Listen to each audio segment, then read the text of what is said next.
അവർ കുട്ടിയെ കൊണ്ടുപോയി തന്റെ പൊന്നോമനയുടെ ജീവൻ രക്ഷിച്ചു. തനിക്ക് തിരിച്ചു നൽകിയ അള്ളാഹുവിന് ആ മഹതി 1000 സ്തോത്രങ്ങൾ അർപ്പിച്ചു.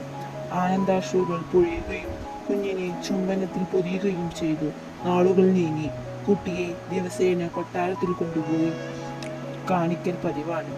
ആസിയ ബീബിയും ഫിറോനും ഏറെ നേരം അവനെ മടിയിലിരുത്തി താലോലിച്ച ശേഷം തിരിച്ചു കൊടുക്കും. ഒരു ദിവസം ഫിറോൻ കുട്ടിയെ മടിയിലിരുത്തി താലോലിക്കുകയായിരുന്നു. കുട്ടി ഫിറോന്റെ താടി പിടിച്ചു വലിച്ചു. ഒരു പിടി താടി രോമങ്ങൾ പറഞ്ഞു പോന്നു. ചോരയൊഴുകി. ഫിറോൻ വൃദ്ധനായി. അയാൾ ആസിയ ബീവിയോട് ചോദിച്ചു, ഇവർ തന്നെയായിരിക്കുമോ എന്റെ അന്തരൻ? ബീവി പ്രതിവചിച്ചു, എന്ത് വിഡിത്തമാണ് ഈ പറയുന്നത്? എട്ടും പൊട്ടും തിരിയാത്ത ഒരു കുട്ടി താടി പിടിച്ചു വലിച്ചതിന് ഇങ്ങനെയൊക്കെ പറയാമോ? ഫിറോൻ പറഞ്ഞു, എങ്കിൽ നമുക്കൊന്ന് പരീക്ഷിച്ചു നോക്കാം. ഒരു പാത്രത്തിൽ കുറച്ച് തീക്കനലും മറ്റൊന്നിൽ കുറെ സ്വർണ്ണ നാണയങ്ങളും എടുത്തുകൊണ്ടുവരിക. ഏതാനും കുട്ടി എടുക്കുക എന്നറിയാമല്ലോ. ബീവി കൊണ്ടുവന്നു. കുട്ടി തീക്കനലാണ് വാരിയത്. കൈ പൊള്ളി. മാത്രമല്ല, തീക്കനൽ വായിലിട്ടതിനാൽ വായും പൊള്ളി. പിൽക്കാലത്ത് ഇതുമൂലം മൂസാ നബി അലൈഹി സ്വലാമിന് സംസാരത്തിൽ അല്പം ദിക്കുണ്ടായിരുന്നു. ഒരു വലിയ അപകടത്തിൽ നിന്ന് കുട്ടി അങ്ങനെ രക്ഷപ്പെട്ടു. സ്വർണ്ണ നാണയങ്ങളാണ് എടുത്തിരുന്നതെങ്കിൽ കുട്ടിയുടെ കഥ കഴിഞ്ഞേനെ. മുലകൂടി പ്രായം കഴിഞ്ഞപ്പോൾ മൂസാ നബി അലൈഹി സ്വലാം ഫിറോന്റെ കൊട്ടാരത്തിൽ തന്നെയാണ് വളർന്നത്. ഇസ്രായേൽക്കാരനായ ആ കുട്ടിയെ ഫിറോന്റെ പുത്രനായിട്ടാണ് നാട്ടുകാർ കണക്കാക്കിയിരുന്നത്.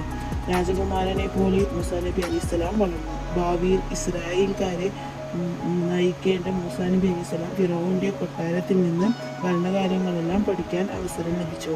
മൂസാ നബി അലൈഹി സ്വലം യുവത്വത്തിലേക്ക് കാലൂന്നി. തന്റെ സമുദായമായ ഇസ്രായേൽക്കാർ അനുഭവിച്ചുകൊണ്ടിരിക്കുന്ന ദുരിതങ്ങൾ മൂസാ നബി അലൈഹി സ്വലാമെ ദുഃഖിതനാക്കി. പക്ഷേ അതിനെതിരെ ശബ്ദിച്ചാൽ തന്റെ രഹസ്യം പരസ്യമാകുമെന്ന് ഭയന്നു. എല്ലാ ദുഃഖവും കടിച്ചമർത്തി കഴിയുകയായിരുന്നു. അങ്ങനെയിരിക്കെ ഒരു സംഭവം ഉണ്ടായി. ഒരു ദിവസം മൂസാ നബി അലൈഹി സ്വലാം നടക്കാനിറങ്ങിയപ്പോൾ ഒരു ഇസ്രായേൽക്കാരനെ ഒരു ഖിബ്തി വംശജൻ മർദ്ദിക്കുകയായിരുന്നു. മൂസാ നബി അലൈഹി സ്വലാമിന് സഹിച്ചില്ല.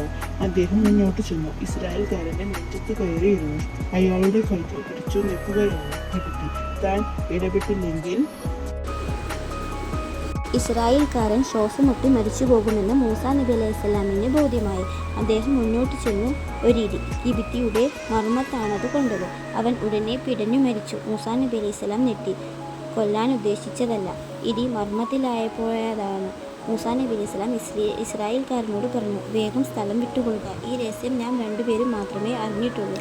പുറത്തു പറയാതിരിക്കുക.